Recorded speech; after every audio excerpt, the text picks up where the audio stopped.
Hola, ¿cómo estás? Mi nombre es Cecilia García Robles, soy psicóloga y astróloga. Tengo dos escuelas de astrología. Una es astropsicológica, donde imparto la formación en astrología psicológica, terapéutica y transpersonal. Y la otra es astroconstelaciones, donde doy la formación anual en astrogenealogía. Además imparto seminarios, talleres y posgrados. Te invito a las páginas web de la escuela, astropsicológica.com y astroconstelaciones.com. Y también te invito a que me sigas en Instagram en @astropsicológica y @astroconstelaciones. En mi página Astropsicológica, en la sección de material gratuito, encontrarás videos y audios de astrología gratis. Te agradezco por escucharme y te dejo con el podcast del día de hoy. Hola, ¿cómo estás? Bueno, te doy la bienvenida a este nuevo podcast de Astropsicológica. Hace como un mes que no puedo sacar nada, absolutamente nada.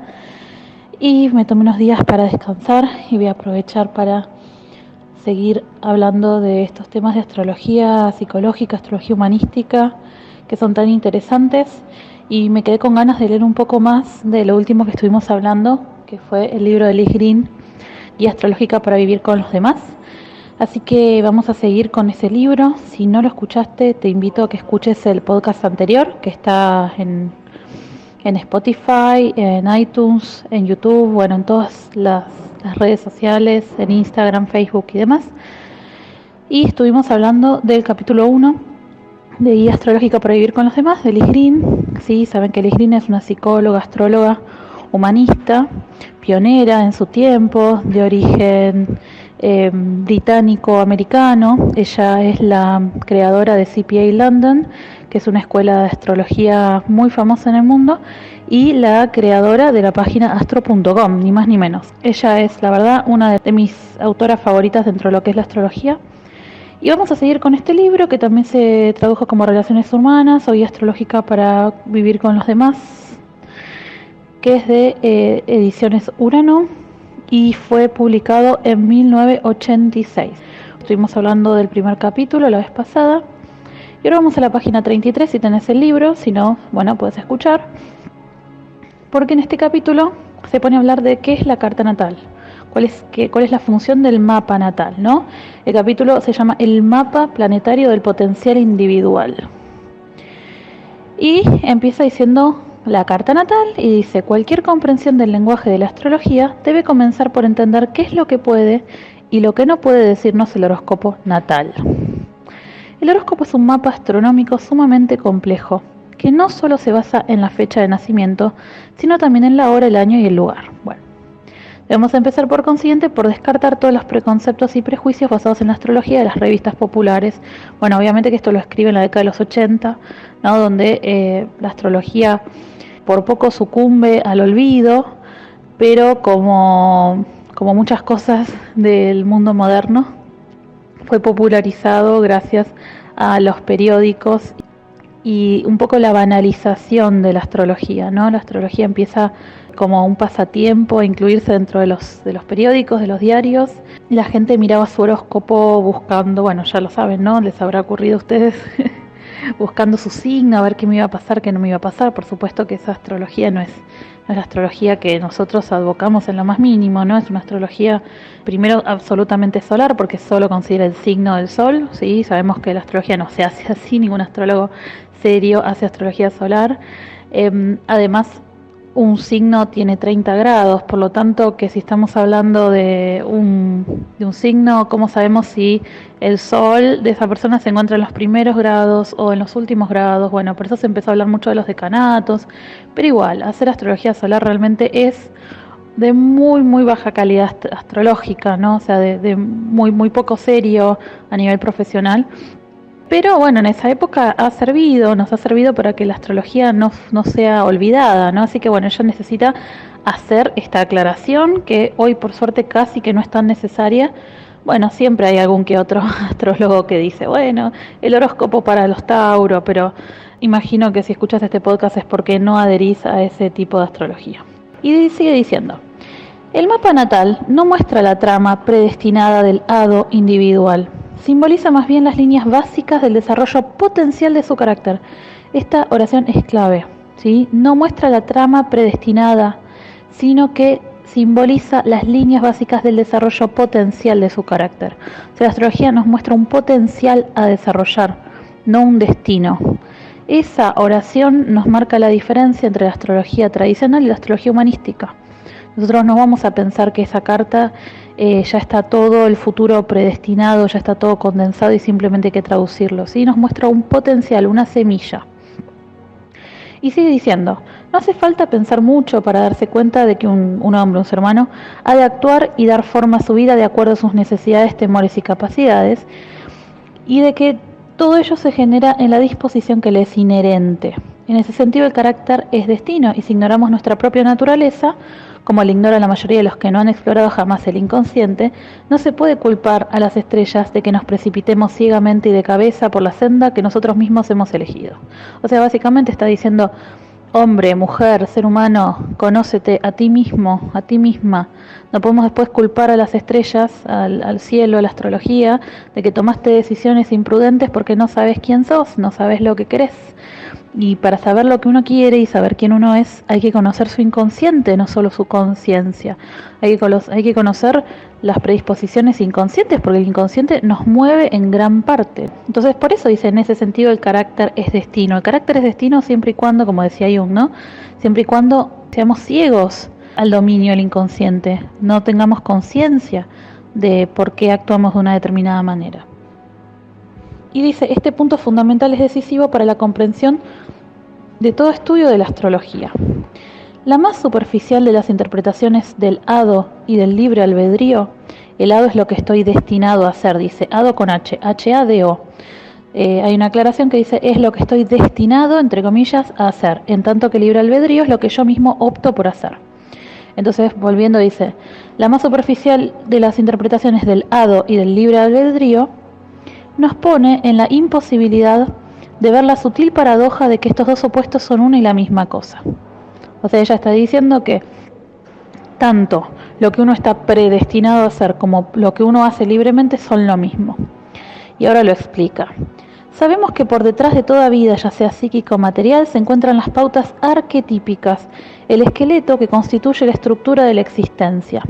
Todavía no sabemos si hay alguna base material para el hecho de que los datos astrológicos se correlacionen con el comportamiento humano, aunque con nuestras investigaciones de los relojes biológicos y de los ciclos de las manchas solares no pasará mucho tiempo sin que contemos con tales pruebas. La investigación estadística llevada a cabo en forma tan laboriosa como la que detalla Michel Gauquelin, bueno, era un astrólogo que hizo muchísima investigación y ha arribado a resultados realmente muy interesantes.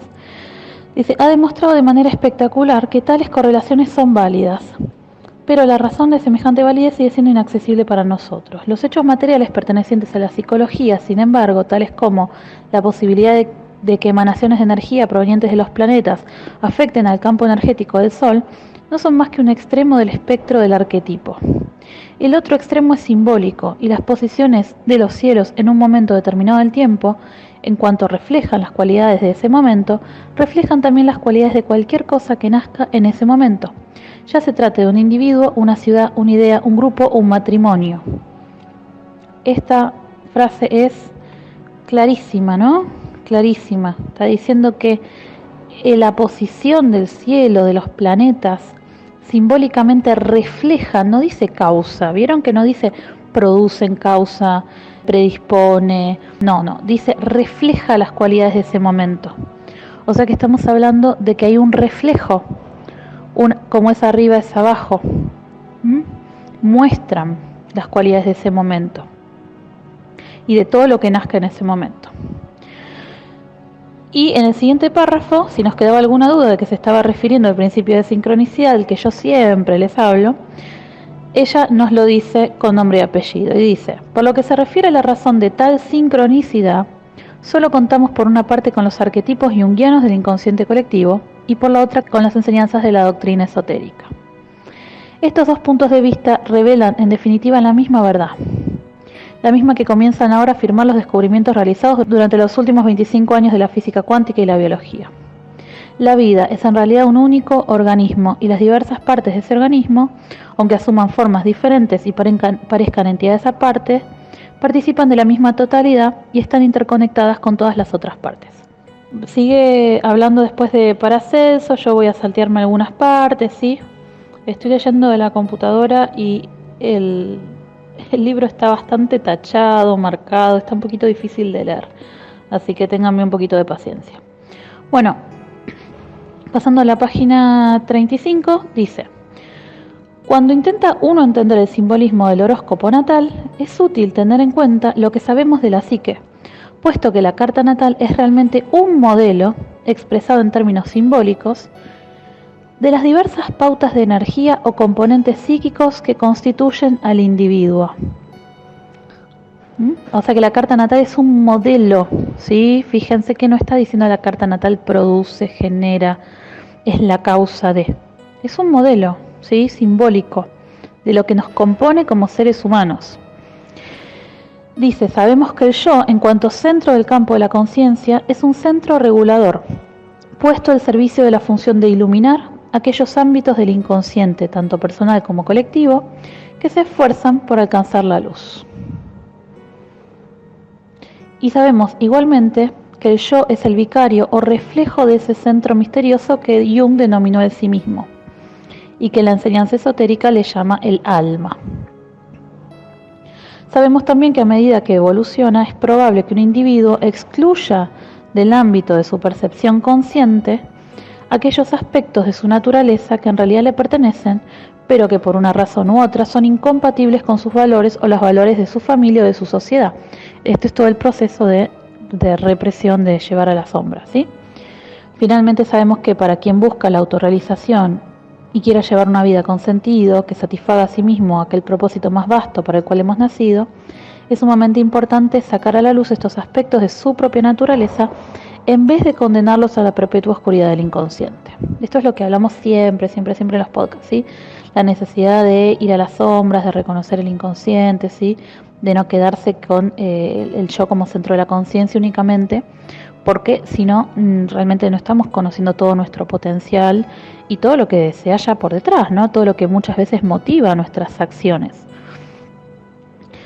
Tal como ha sido proyectada idealmente desde los días primeros de la niñez, la personalidad no se expresa casi nunca en su totalidad. O sea que cuando Jung habla de sí mismo se está refiriendo a una totalidad que va mucho más allá del yo, mucho más allá del yo consciente, ¿no? Y que también implica partes del inconsciente y hasta algo que podríamos llegar a denominar metafísico. Bien, solo una parte se concreta, solo una parte de la personalidad, ¿no? Dice Lee Green. Y esa parte, para gran cantidad de gente, es mucho más pequeña de lo que constituye su verdadero patrimonio.